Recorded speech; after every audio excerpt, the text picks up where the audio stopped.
Hello, this is Benny Toma Kamimra from aps Academy. The purpose of this video is to help you learn how to read out loud. Are you ready? Let's get started. 過去を振り返るときに起こること。Last night, as my friend Nancy and I were watching the end of a baseball game, she turned to me and said, "I told you the home team would win, remember?"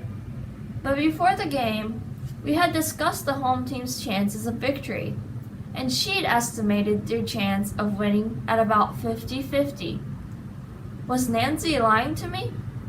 Or did she really believe that she'd correctly predicted the outcome of the game?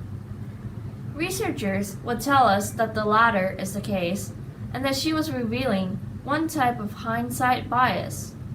In other words, she'd unconsciously created a false memory of the past. Before we reject Nancy's claims, we should remember that the human mind is far from perfect. Once we update our knowledge or beliefs, it is difficult to recall what we used to know or believe.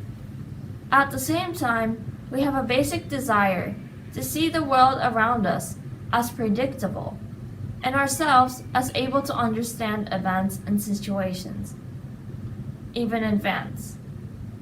This combination of factors leads to hindsight bias. In this case, Nancy wanted to believe she had predicted correctly. Telling herself and other people, "I knew it all along," helped Nancy feel more secure about her intelligence and her ability to see into the future. Revising our memory of the past may seem harmless, even necessary, to maintain a positive image of ourselves. However, hindsight biases have negative consequences as well. For one thing, they allow us to become overconfident. When we constantly tell ourselves, "I knew it all along," we start believing that we have a special ability to guess the future correctly. This, in turn, can lead us to take risks we otherwise wouldn't. For example, we might be careless when investing money or starting a business. Applying hindsight bias to our own past is not the only trap we fall into. We can also misjudge the extent of the information others had at a specific time. This may cause serious problems in fields such as law and medicine. Imagine a situation where a patient's X-ray clearly shows nothing wrong. However, 2 months later, a second X-ray clearly shows a problem. The patient then falsely accuses the doctor of not examining the first X-ray carefully enough. In this case, the patient ignores the fact that nothing wrong appeared in the first X-ray and thinks the doctor should have known better. Another kind of hindsight bias emerges when we look back on an outcome and say, "It was inevitable. There was no way to avoid it." This may be a sensible reaction to events that are out of our control.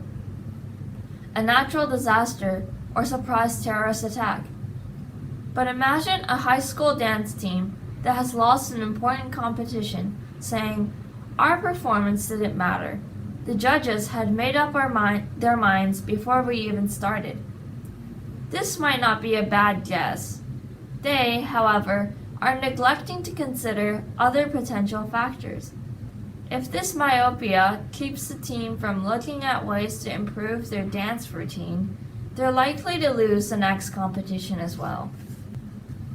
The good news is that there are ways to reduce hindsight bias. One way is to keep an open mind. We should carefully list and consider as many factors as possible that could explain current conditions.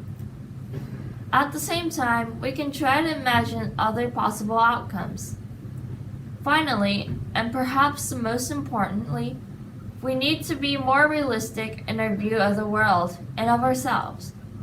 There will always be incidents that take us by surprise, and we are not to blame if we cannot accurately predict them.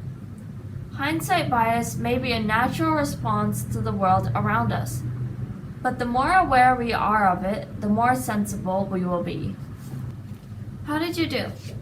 It is important to read slowly at first and to read over and over again. Good luck. See you next time.